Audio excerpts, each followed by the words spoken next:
நல்லது பண்றதுக்கு அரசியலுக்கு வாங்கடா, கொள்ளை அடிக்கிறது கொலை பண்றதுக்கு கூட அரசியலுக்கு.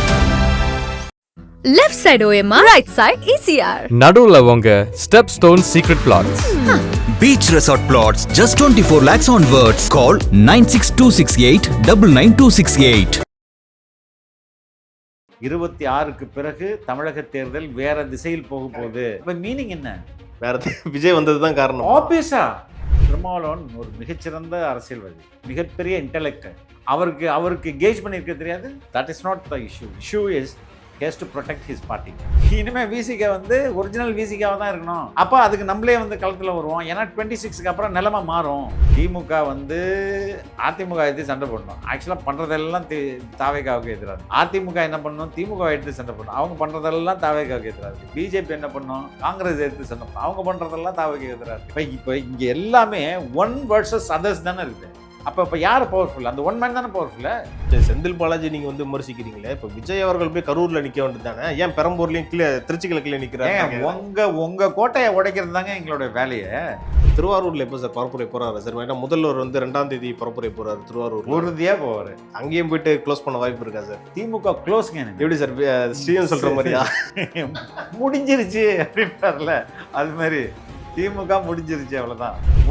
முழுக்க ஓட்டை மையப்படுத்தியே இயங்குற கட்சி. Only vote and loot. Vote and loot தான், வேற எதுவுமே கிடையாது. 10 தொகுதியில் நிக்கட்டும், ஆள் இருக்கா பார்க்கலாம் அப்படின்னவங்க இன்னைக்கு வந்து அவங்க முகத்தை எல்லாம் எங்க வச்சுப்பாங்க? சிரித்து கொண்டு இருக்கும் காந்தியை காட்டிவிட்டால் எல்லோரும் என்ன வேணாலும் செய்வார்கள்.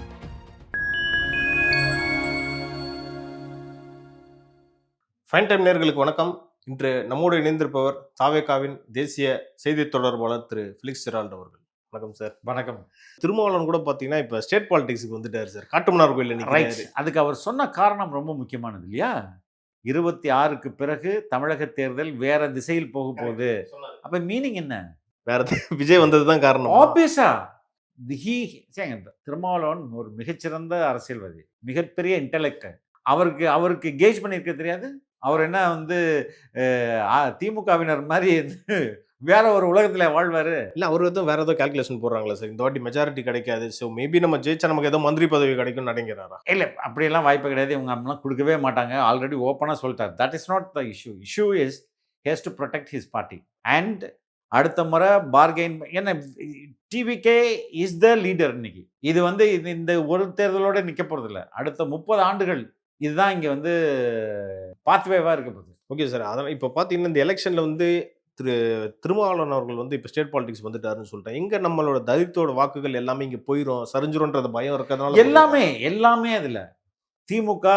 இப்போ நீங்க இப்போ ஆலூர் ஷானவாஸ் கான், அவர் பேர் என்ன, சிந்தனை செல்வன் இருக்காரு, பாலாஜி, எஸ் பாலாஜி, இவரெல்லாம் எதுக்கு தட்டி விட்டாரு? 3 பேரும் வெளியே போயிட்டு அவங்களாம் பார்த்தா கிட்டத்தட்ட திமுகவினர் மாதிரி பேசுவாங்க. கரெக்ட். விசிகாவுக்கு முட்டு கொடுக்கறத விட திமுக அதிகமா முட்டு கொடுத்தாங்க. கரெக்ட். சோ அதெல்லாம் ஒரு கண்ணு தெரிஞ்சிருக்காரு. இனிமே விசிகா வந்து ஒரிஜினல் விசிகாவா தான் இருக்கணும்.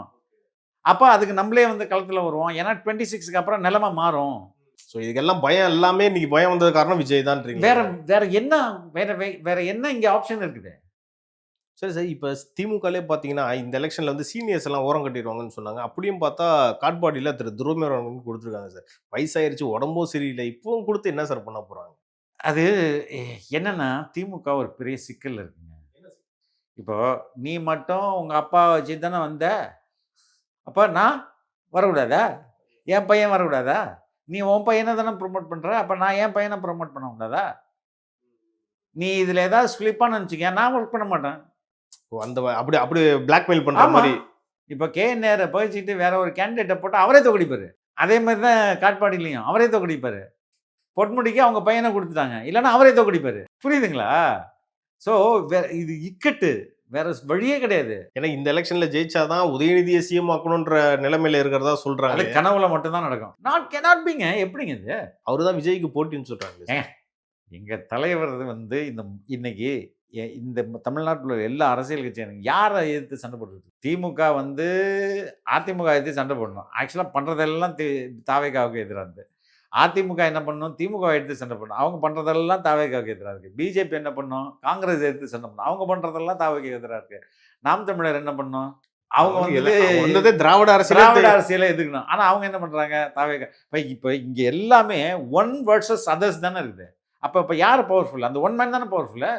அப்புறம் செந்தில் பாலாஜி கூட பாத்தீங்கன்னா கரூர்ல இருந்து எது சார் கோயம்புத்தூர் அவர்தான் தெரிஞ்சு ஓடுறாரு. அப்ப மனசுல அந்த பயம் இருக்கா? இல்லைங்க, இப்போ இவ்வளோ நெரட்டிவ் செட் பண்ணாங்கல்ல, கரூர் வந்து அப்படியே துயரமாயிடுச்சு, மக்கள்லாம் இதை பையனா ஓடிட்டாரு. நீ ஏன் ஓடுற? இப்ப அவரு தான் ஓட்டாரு. அதான் ஏன் ஓடுறீங்க நீங்க? அப்ப அவர் எதுவும் பயம் இருக்கா? நம்ம Obvious ஆ பயம் தோக்க மாட்டோன்றது வந்துருச்சு. வாய்ப்பே கிடையாது. ஏன்னா கரூர் அவர் ஸ்ட்ராங் மேன் சொல்லிட்டு இருக்காங்க. எந்த தொகுதியில என்னாலும் ஜெயிப் பண்றாரு. ஆமா. அவரே மாவட்டமே மாவட்டமே மாறுறாருல்ல. இல்ல திமுக தலைமை என்ன நினைச்சிட்டு இருக்கு அப்ப அந்த இல்லைங்க, அவருக்கு தெரியுங்க. அவர் எவ்வளவு gift கொடுத்து பார்த்தாருங்க. அப்பயும் முடியல. தீபாவளிக்கு gift, தீபாவளிக்கு அப்புறம் எங்க தலைவர் அந்த பக்கம் எங்கேயாவது ஒரு நியர்பைல சேலத்துலயோ இல்ல பக்கத்துலயோ ஒரு பரப்புரை மேற்கொண்டா மக்கள் சந்திப்புனா உடனே gift. எவ்வளவு gift கொடுத்து பார்த்தாரு. அப்பயும் ஒன்றும் திருந்தல. பட்டி கல்ச்சர்லாம் பட்டி அடிச்சிருப்போம், பட்டிகளை அடிக்கலாம்னு பார்த்தாரு. அதுவும் முடியல. எப்பா இங்கேருந்து நம்ம தப்பிக்கிறது தான்டா பெட்டர்னு தப்பிச்சு போயிட்டாரு. இப்ப அவங்க என்ன சொல்றாங்கன்னா சார், சரி செந்தில் பாலாஜி நீங்க வந்து விமர்சிக்கிறீங்களே, இப்ப விஜய் அவர்கள் போய் கரூர்ல நிக்க வேண்டியது தானே, ஏன் பெரம்பூர்லயும் கீழே திருச்சி கிழக்குல நிக்கிறாங்க? உங்க கோட்டையை உடைக்கிறது தாங்க எங்களோட வேலையை.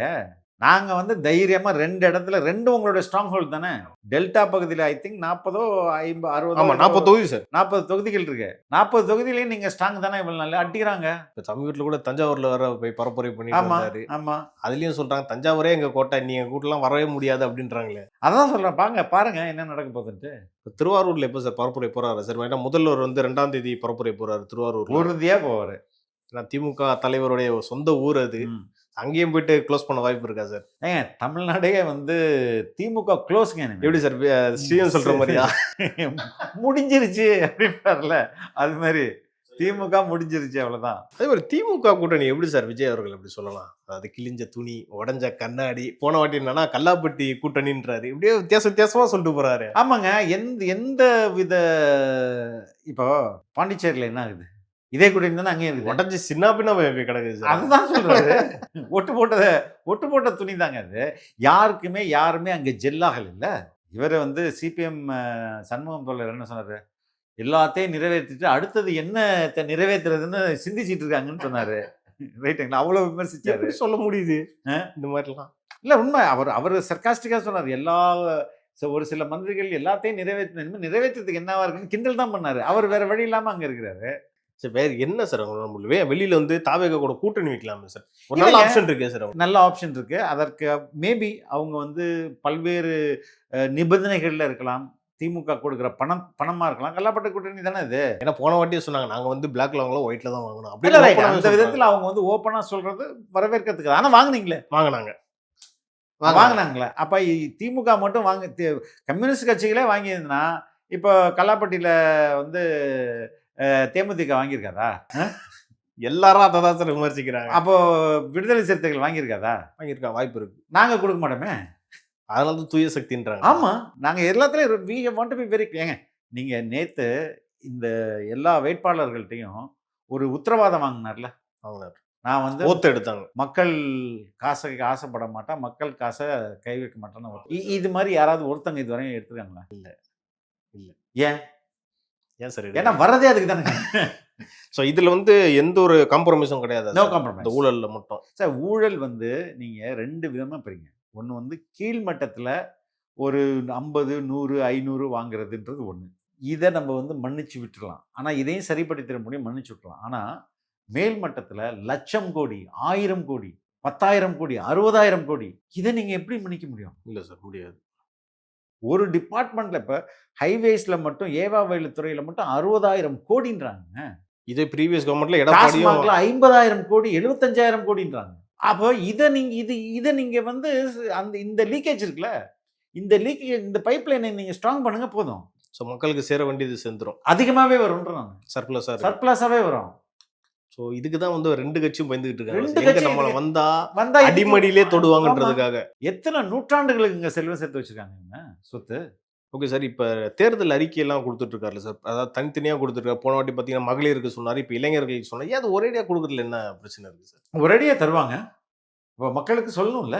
ஓகே, ஒரு கூட்டத்தில் எக்ஸ்பிளைன் பண்ணுறதுக்காக. அது இதை ஸ்பெசிஃபிக் உண்மையிலே இளைஞர்களுக்கு இட் இஸ் ஃபேண்டாஸ்டிக் ப்ரோக்ராம்ங்க. இட்ஸ் லைக் வெளிநாடுகளில் வளர்ந்த ஐரோப்பிய அமெரிக்கா நாடுகளில் இருக்கிற மாதிரி உங்களுக்கு 29 வயது வரையும் உங்களுக்கு வேலை கிடைக்கலையா? 4000 ரூபா. 4000 ரூபாய். டிப்ளமோ ஹோல்டரா? இந்தாங்க உங்களுக்கு வந்து 2000. அதே மாதிரி இன்டர்ன்ஷிப்புக்கே வந்து உங்களுக்கு காசு. கவர்மெண்ட்டே வந்து ஐடி கொடுக்குறோம். ஆமா. அதே மாதிரி வந்து உங்களுக்கு வந்து இங்க 75% திமுக ப்ராமிஸ் பண்ணுச்சு. இங்க உள்ள எல்லா நிறுவனங்களிலும் 75% தமிழர்கள் தமிழ்நாடு தமிழ்நாடு சேர்ந்தவங்களுக்கு வேலை. நம்ம வேலைன்ட்டு. என்ன பண்ணாங்க? ஒரு புல்ல கூட பிடிங்க போடல. ஆனா எங்க தலைவர் என்ன சொல்றாரு? அதுவும் ஜிஎஸ்டில 2.5%, எலக்ட்ரிசிட்டில மானியம் இருக்குன்னு. அதை விட முக்கியமா ப்ரொக்யூர்மெண்ட்ல ஃபர்ஸ்ட் ப்ரையாரிட்டி. எஸ் சொன்னாரு. அது இல்லாம அவங்களுக்கான அந்த மாணவர்களுக்கான கொடுக்க வேண்டிய அந்த இன்டர்ன்ஷிப் கொடுக்க வேண்டிய காசை வந்து அரசு அவங்களுக்கு கொடுக்கும். எய்டு. இப்ப எப்படிங்க எவ்வளவுங்க வேலை கொடுப்பாங்க? நம்ம வேலை வாய்ப்பு சல்லுன்னு எகிருமா இல்லையா? ஈஸியா ஆயிரும் சார். ஆனா மறுபக்கம் என்ன சொல்றாங்கன்னா, நாங்க இந்த வாட்டி வந்தோம்னா கிட்டத்தட்ட 30 லட்சம் மாணவர்களுக்கு லேப்டாப் கொடுப்போம்னு சொல்றாங்க சார். ஏங்க இவங்க முழுக்க ஓட்டை மையப்படுத்தியே இயங்குற கட்சி அது. Only for vote poll. Only vote and loot. Vote and loot தான், வேற எதுவுமே கிடையாது. சார் ஏன்னா போன இதுல சார் 21 எலெக்ஷன்ல இவ்வளவு தேர்தல் அறிக்கை கொடுத்தாங்க 505. இப்பயும் வந்து பாத்தீங்கன்னா கவர்ச்சிகரமா ஒரு கொடுத்துருக்காங்களே. 50 கொடுத்துருக்காரு நேத்து. ஆமா. அதுல ஊரை ஏமாத்துறதுக்கு ஒரு தேர்தல் அறிக்கை என்னன்னா, அதாவது ஒரு எக்ஸாம்பிள் சொல்றேன். 8th pay commission. மத்திய அரசு 8வது பே கமிஷனை நடைமுறைப்படுத்திய பிறகு அதை நடைமுறைப்படுத்துவது குறித்து ஒரு கமிட்டி அமைத்து ஆய்வு செய்யப்படும். இது எதுக்கு? இது இல்ல எப்படி கதை? அப்போ சொல்றாங்க 8th பே கமிஷனை இம்ப்ளிமெண்ட் பண்றாங்களா அப்படின்ற மாதிரி வந்துடும். ஆனா ஃபர்ஸ்ட் 8th பே கமிஷனை சென்ட்ரல் கவர்மெண்ட் இம்ப்ளிமெண்ட் பண்ணும். அவங்க பண்ணிட்ட பிறகு அதை இம்ப்ளிமெண்ட் பண்றது குறித்து ஒரு ஆய்வு தான் நடத்தப்படும். அது ஒரு கந்தோடை பண்றீங்களா? ஏங்க இது ஏமாத்தா இல்லையா? உண்மையிலே அந்த அக்கறை இருந்துச்சுன்னா என்ன சொல்லியிருந்துருக்கணும்? 8th பே கமிஷனை யூனியன் கவர்மெண்ட் இம்ப்ளிமெண்ட் பண்ண உடனே தமிழ்நாடு அரசு அதை இம்ப்ளிமெண்ட் பண்ணும். இதுதாங்க. ஆமா அவ்வளவுதான். இப்படிதானே சொல்லணும். இப்படிதான் சொல்லணும். அது குறித்து ஆய்வு நடத்தப்படும்னா எதுக்கு வேஸ்ட் தான ஆய்வு பண்ணி? அப்ப எப்படின்னா இந்த உத்தரவாதம் ஒண்ணு கொடுத்தாங்களே சார், இந்த பென்ஷன் ஸ்கீம்க்கு அது மாதிரி அது. ஆமா சார், லாஸ்ட் மினிட்ல அந்த உத்தரவாதத்தை கொடுத்துட்டு அது எப்படி சார் நம்புவாங்களா சார்? கவர்மெண்ட் எம்ப்ளாயிஸ், அரசு ஊழியர்லாம் செம்ம ஆத்திரத்துல இருக்காங்க. ஓல்டு பென்ஷன் தானே நீ வந்து ப்ராமிஸ் பண்ண. ஓல்டு பென்ஷன் ஸ்கீம்ல அதாவது கடைசியாக நீங்க வாங்குற சேலரியிலேருந்து அப்படியே 50% உங்களுக்கு வந்துகிட்டே இருக்கும். அதுக்கப்புறம் எப்படியெல்லாம் பே கமிஷன் ஏறுதோ அதுக்கேற்ற மாதிரி உங்களுக்கு வந்துகிட்டு இருக்கும். இதுதானே old pension. 0 contribution from the employee தானே. ஆனா இப்ப இது இவங்க பண்ணிருக்கிறது என்னது? உறுதியளிக்கப்பட்ட 10% தான் கொடுப்பாங்க. அதை எடுத்து போய் நீங்க ஷேர் மார்க்கெட்ல போடுவீங்க. அந்த வர்ற வட்டியை வச்சுட்டு கிட்டத்தட்ட நியூ பென்ஷன் பிரைஸ் இதுவும் கிட்டத்தட்ட ஒரே மாதிரி தான் இருக்கு. இதுல என்ன அஷ்யூர்டு பென்ஷன்? இதுக்கு வேற முதல்வர் போய் இனிப்பெல்லாம் கொடுத்தாங்க. இனிப்பெல்லாம் இந்த ஜாக்டா ஜியோக்கு வச்சிருக்காங்க ஆப்பு கீழே. ஆனா ரொம்ப கடுப்புல இருப்பாங்களா சார்? அரசு கடுப்புல இருக்காங்க. ஏன்னா அரசு ஊழியர்கள் தான் அரசு ஊழியர்கள் கிட்டத்தட்ட 12 லட்சம் பேர் இருக்க வேணும் தமிழ்நாட்டுல. அதுல வந்து இப்போதைக்கு இருக்கிறது 5 லட்சமோ 4 லட்சமோ தான் இருக்கிறாங்க. அப்படின்னா என்ன அர்த்தம்? அவ்வளோ பேருடைய சுமையும் அவன் மேலதானே இருக்கும். அதுவும் இல்லாம இந்த போக்குவரத்து ஊழியர்கள் கூட நிறைய அரியர்ஸ் இருக்கிறதா சொல்றாங்க சார். அது மட்டும் இல்லைங்க. இப்ப இந்த பத்திரப்பதிவு துறையெல்லாம் 7 நாள் ஒர்க் பண்றாங்க. நைட் 8 மணி வரையெல்லாம் ஒர்க் பண்றாங்க. அவ்வளவு ஒர்க் பண்ணி என்ன சரி இல்லைங்க. ஸ்டாஃப் அண்டர் ஸ்டாஃப் யாரையும் எடுக்கல. அப்ப நீங்க வந்து இல்ல இந்த லட்சத்துல இந்த கவர்மெண்ட் எல்லாம் அந்த குரூப் 4 இருக்குல்ல அதெல்லாம் அவுட் சோர்ஸ் பண்ணிட்டு இருக்குது. அதுவும் இல்லாம இப்ப போக்குவரத்து துறையில எல்லாமே அவுட் சோர்சிங் சார். ஏங்க அதாவது போக்குவரத்து துறையில எல்லாமே இல்ல, பஸ் மறந்துகொண்டு கம்ப்ளீட்டா வித்துட்டாங்க. ஒரு கிலோமீட்டருக்கு 80 ரூபாய், 88 நினைக்கிறேன். 80 rupees இருந்து 88 rupees வரையும். தனியார் பஸ் வந்து நீங்க பாத்தீங்கன்னா அசோக் லைலாண்டோட OHM அது அசோக் லைலாண்டோட ஒரு பினாமி கம்பெனி. பினாமி கம்பெனி அவங்களோட கம்பெனி. அந்த பஸ் தான் ஃபுல்லா ஓடுது. இதுல வர 10,000 பஸ் அதிகமாக அடுத்து ப்ரொக்யூர் பண்ண போறதா சொல்றாங்க. ப்ரொக்யூர்லாம் பண்ண மாட்டாங்க, கான்ட்ராக்ட் கொடுத்துருவாங்க. Contract. So full and full இவங்க வந்து இந்த கமிஷன் கரப்ஷன் கலெக்ஷன் பிரைவேடைசிங். ஸோ இதுதான் திராவிட மாடல் 2.0. இது திராவிட மாடல் 2.0 வந்து என்னது ரொம்ப மோசமான முகத்தோட இருக்குது. ஓகே சரி சார். ஓகே, நம்ம இறுதியா ஒரு கேள்வி சார். விஜய் அவர்கள் இந்த எலெக்ஷன்ல டிஎம்கேக்கு என்ன சார் ஒரு லெசன் சொல்ல போறாரு? ஒரே லெசன் தான், எந்திரிக்கவே முடியாது. இதோட க்ளோஸ். அப்ப இந்த 75, 76, 77 என்ன சார் சொல்லலாம்? எம்ஜிஆர் இருந்தது வரையும் திமுக க்ளோஸ்ல தான் இருந்துச்சு. ஆமா, அதே மாதிரி தான் இனிமே எந்திரிக்கவே முடியாது. இப்ப இந்த எலெக்ஷன் விஜய்க்கான எலெக்ஷன். இது தமிழர்களுக்கான எலெக்ஷன், தமிழ்நாட்டுக்கான எலெக்ஷன். இனி தமிழ்நாடு வந்து ஒரு சரியான பாதையில் இயங்கும் அப்படின்றது தான் ஓகே சார். உண்மை. ஓகே சார், நீங்க பரப்புரைக்கெல்லாம் போக போறீங்க, எப்படி உங்களுக்கு எதுவும் சொன்னாங்களா சார்? எதுவும் டேட்ஸ் எதுவும் கொடுத்துருக்காங்களா? எனக்கு இப்போ கேட்டிருக்காங்க, தனியான முறையிலும் கேட்டிருக்காங்க. என்னுடைய ஓட்டர் ஐடிலாம் வாங்கி பரப்புரைக்கு பெர்மிஷன் வாங்கணும்லாம் வாங்கியிருந்திருக்காங்க.